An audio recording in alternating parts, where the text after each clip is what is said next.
Good evening, Board of Education members. My name is Dominique Gordon, and I'm a resident of Polygon 65. I submitted written testimony that I'm going to rip up. Not because I don't think it's important, but because I am going to be a little politically incorrect. I encourage each one of you to read my written testimony because I do think all of the reasons that I set forth in them are valid. However, I'm an attorney by nature, and several prior witnesses have cited the Board of Education, Brown versus the Board of Education.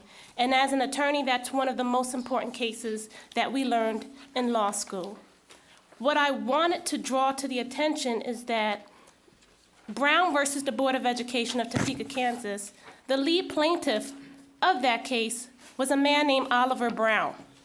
And he sued the Board of Education, not because of the reason why we know it today, because of segregation, of overturning the horrible ruling in Plessy versus Ferguson of separate is equal, but because he did not understand why his daughter, Linda Brown, could not go to the predominantly white school, which was right across the street from his house.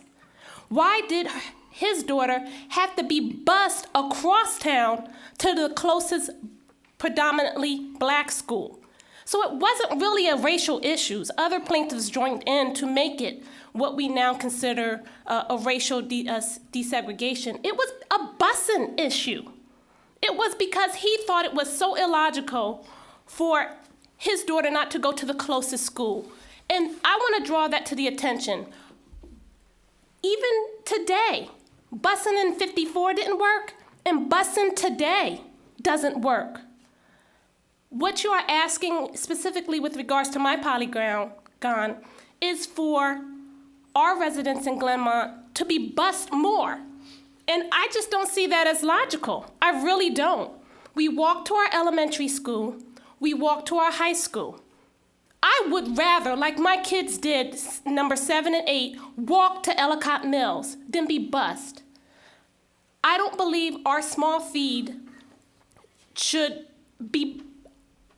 not be able to go to the high school for which they would have to spend the rest of their life. Now, what I wanted to propose is that I believe middle schoolers should be able to stay in the high school for which they're going to go to middle school to go to high school. They should not be bused anywhere for which they cannot enjoy their high school with. So it makes no sense for our residents to go from Oakland Mills Middle from Ellicott Mills.